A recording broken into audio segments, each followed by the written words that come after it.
Dude, you can break 80, you can break 90, you can break 100. Here's how. Here's your solution. You got to spend more time with this and less time trying to hit this too far. 40% of golf is putting. 27% of golf on the PGA Tour for the winning score every week, 27% is the sum total of all first putts, make or miss. Obviously, they're making a bunch of them if they won the tournament. If somebody shoots 20 under par, they're making a bunch of putts. In Hawaii, it's 27 under, so they're making a bunch of putts. The point is, the sum total of all first putts for the winner on the PGA Tour is 27% of the scorecard.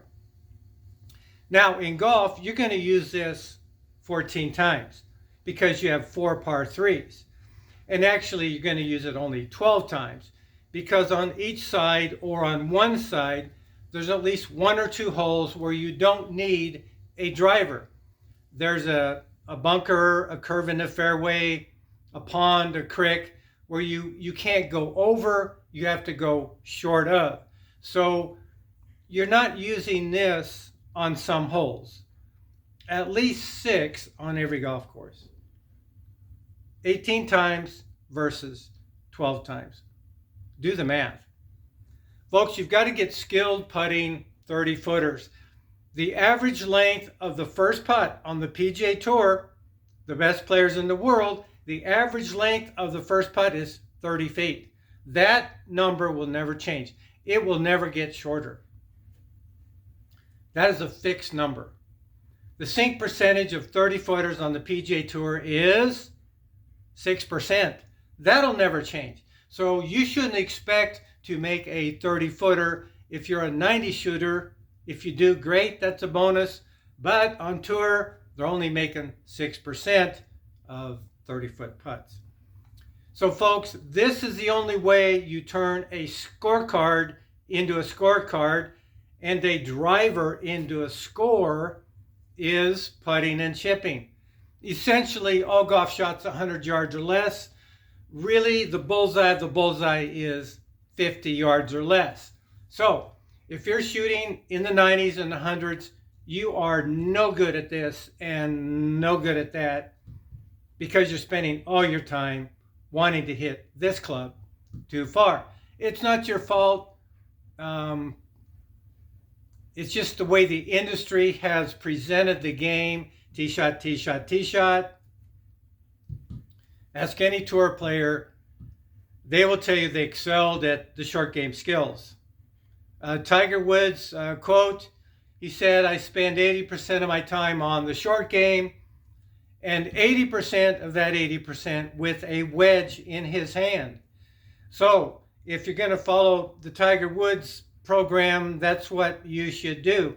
You go to any practice range called the driving range. Hey, honey, I'm going to go drive some 9-irons. It's a practice area, not a driving range. Go to any driving range, any golf course, and 75% of people are just banging drivers with a 2-year-old range ball that's already been hit 600 times. What's that all about? It's not what the game is about. So you've got to say, when I go practice, I'm going to do short game stuff first. So one of my rules as a teaching professional, I'm internationally known as the Wedge Whisperer, is you can hit all the balls you want, but first chip and putt.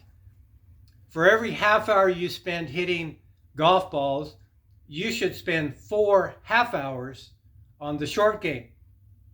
That's the way it works on tour, folks. If the best players in the world are approaching the game a certain way, for you to go from 100 to an 88, which is a big number change, it's going to be short game stuff first. So you can get on YouTube and watch Dave Stockton and Ben Crenshaw talking about putting. That's pretty good stuff. You can watch Tiger talk about putting. You can watch Jack Nicklaus. You can watch Gary Player. You can watch 98 Years Young, Jackie Burke Jr. talk about putting.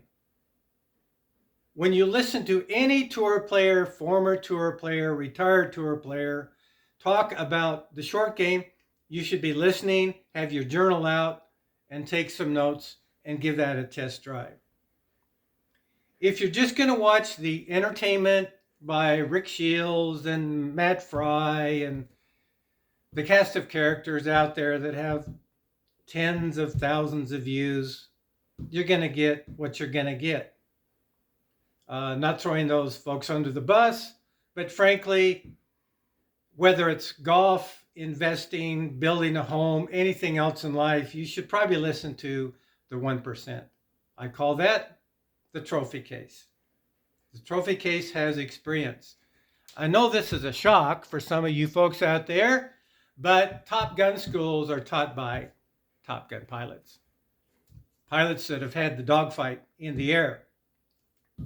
Navy SEAL training school,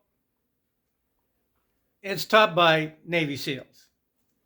Them's that been there and them's that's done it. Okay? It's the same idea. If you are disinclined to listen to the 1%, you're going to get the same result.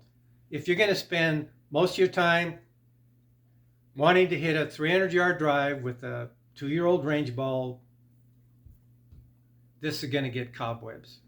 So folks, there is a way to get better at golf. You need professional guidance. This is my 47th year as a tournament playing professional. I played in a major championship over 5 decades. That's pretty good longevity of playing a game at the highest level. There's a different mindset on the tour about the game. So if you adopt that mindset, your practice will change. It'll be different. One of my rules for putting is practice 40-footers and 4-footers. That's because if the average length of the first putt for a tour player is 30 feet, for Joe Amateur, it's going to be 40 feet. So if you miss a green and you're chipping up, you're going to have a 2, 3, 4, 5, 6, 7-footer next. So if you practice 40-footers and 4-footers, you are hitting the bullseye. You're getting maximum value out of your practice time. Okay, folks, you can't practice well without some guidance. Name all the major sports teams. They all have multiple coaches. And for the most part, the vast majority, a high percentage of those coaches are former players. Not teachers of the game, but players of the game. Players of the game know the game better than any other teacher of the game. You've heard the joke. Those that can play, those that can't teach, those that can't teach gym. I mean, it's a facetious joke, but there is a sliver of truth there. Not throwing anybody under the bus that does those things. But folks, you've got to listen to someone who has busted their knuckles on the game. Lee Trevino, Ben Hogan, Jack Nicklaus, the GOAT. 18 majors, 19 seconds in the majors, 9 thirds, and a huge number of top 10s in the majors. I think he knew something about playing tournament golf that was just a little bit better, maybe just 1% better than everybody else. Gary Player, only man who's won all the majors on both tours. One of one, that will never happen again. That will never happen again. There's so much content out there by major championship winners. I would just watch all of it you can find. Again, have your journal out there. When they say something that you really like, write it down. Then that becomes your way, your path for golf. Okay, right here in Boise, Thompson Signature Golf Academy, internationally known as the Wedge Whisperer. I'll go toe-to-toe with anybody with a wedge in my hand. If you want to learn how the short game works, you have an aspiring junior that wants to make the high school golf team, you want to get a college scholarship, it's going to take guidance, but the guidance has to come from someone who's been on the golf course, inside the ropes, not on the other side. So you can find us right here in Boise, BoiseGolfHomes.com, info at BoiseGolfHomes.com. This is your conversation from the lesson T. Reach out to us. We can help you. We will see you next time.